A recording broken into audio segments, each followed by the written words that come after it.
Hi, this is Dr. Jim Anderson from Anderson Podiatry Center for Nerve Pain, and as you can see, I'm standing right outside of our operating room here, and we're about to go in and do some nerve procedures on a patient that's suffering from quite severe restless leg syndrome. So very difficult here for him to sleep comfortably at night, symptoms of maybe cramping, pulling, anxious feeling where you have to get up in the middle of the night.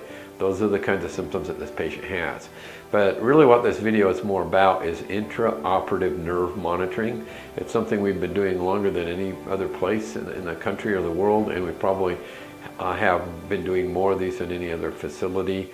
A very few handful of facilities about the country do these procedures with nerve monitoring. So what you're going to be seeing in a minute, we're going to be in the operating room and you're going to see me demonstrating how we do this on our patients.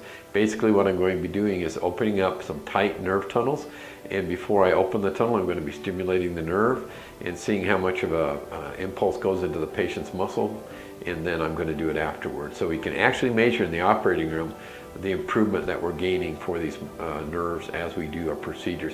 And actually helps, I think, with our surgical technique because we do it in this manner, and that's how it can benefit those of you that are listening if you're considering these kinds of procedures. So I'll be back with you in just a minute when we're in the operating room. We haven't really started the surgery yet, but these devices you see here, these are little needles that are placed in the leg. This is for one muscle group. These two go into a muscle here, and then there's two more you probably can't see very well on the other side. What we're going to be doing is operating on a nerve tunnel up here, higher up in the leg. It's called the common peroneal nerve tunnel or a common fibular nerve tunnel.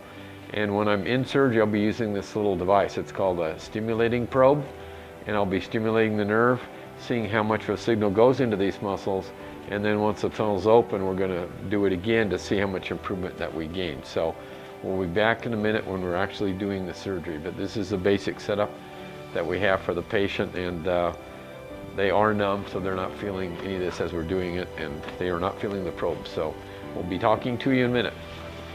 We have completed opening up this nerve tunnel, so we're going to check the final for this first muscle, and the baseline number was 11,900.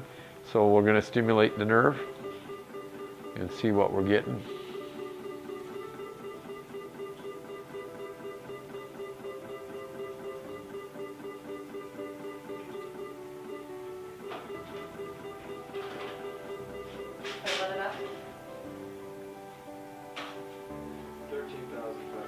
So we're getting 13,500, so that's almost 2,000 more.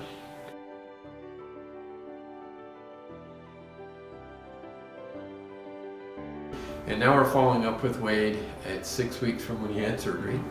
His basic problem was he had restless legs, number one, and number two, he had drop foot, where he had weakness pulling his foot up into the side, and basically he's doing quite well, and I'll let him share a little bit of his story as to how he's doing now 6 weeks out, compared to before.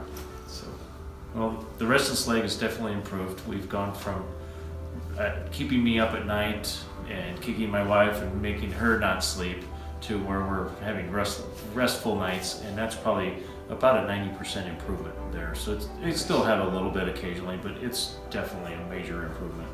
The drop foot definitely has made me able to walk, want to go for walks more, and enjoy life. So we're definitely a movement there, and I'm giving that about 80 to 85%. So it's been really good.